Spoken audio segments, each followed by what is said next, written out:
சில சகோதரர்கள் ஆரம்ப காலத்துல ஆண்டவர் மேல ரொம்ப அன்பு வச்சிருக்கிறாங்க.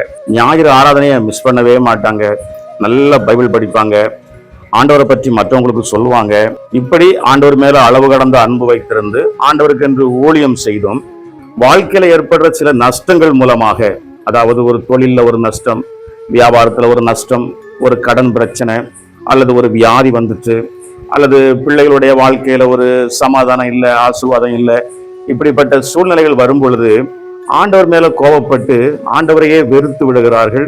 இன்னும் சில பேர் ஆலயம் பக்கமே வர்றதில்லை. நான் ஆண்டவர் மேல எவ்வளவு அன்பு வச்சிருந்தேன், ஆண்டவர் ஏன் என்னை கைவிட்டார், என் வாழ்க்கையில் ஏன் இவ்வளவு கஷ்டங்களை கர்த்தர் அனுமதித்தார் என்று ஆண்டவரை விட்டு முற்றிலும் பின்வாங்கி போய் விடுகிறார்கள். இன்னும் சில சகோதரர்கள், நான் பாவி, எனக்கு புகைப்பிடிக்கிற பழக்கம் இருக்கு, மதுபானம் குடிக்கிற பழக்கம் இருக்கு, இவ்வளவு பாவியா இருக்கானா எப்படி பைபிளை தூக்கிட்டு ஆலயத்துக்கு வர முடியும், ஆலயத்தை மறந்து விடுகிறார்கள். ஒருவேளை நீங்க யாரும் அப்படி ஆலயத்தை மறந்துட்டு ஆண்டவரை மறந்துட்டு இருக்கீங்களா? உங்களுக்கு தான் இந்த செய்தி. பிரியமானவர்களே, மருத்துவமனையும் மருத்துவரும் யாருக்கு தேவை? ஒரு மனுஷனுக்கு ஒரு வியாதி வந்தா தான் மருத்துவமனைக்கு போவான், மருத்துவரை தேடுவான். நல்ல ஆரோக்கியமா இருக்கும்போது மருத்துவமனைக்கு போக வேண்டிய அவசியமும் இல்லை, மருத்துவரை தேட வேண்டிய அவசியமும் அல்ல. இதைத்தான் ஆண்டவர் ரொம்ப தெளிவா சொல்றாரு பாருங்க.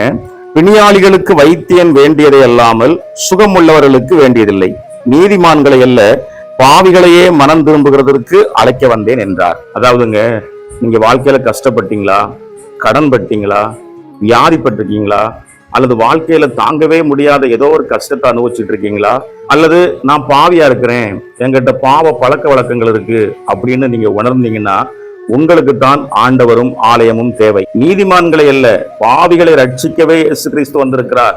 நல்ல ஆரோக்கியமா இருக்கிறவன் ஆஸ்பத்திரிக்கு போவானா? போகவே மாட்டான்.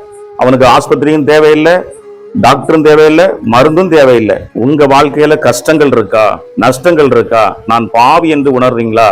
நமக்கு தான் ஆண்டவர் தேவை, ஆலயம் தேவை. யோபு அனுபவிக்காத கஷ்டங்களையா நம்ம அனுபவிக்க போறோம்? யோபு நீதிமானாய் வாழ்ந்தார், உத்தமனாய் வாழ்ந்தார், சன்மார்க்கனாய் வாழ்ந்தார்.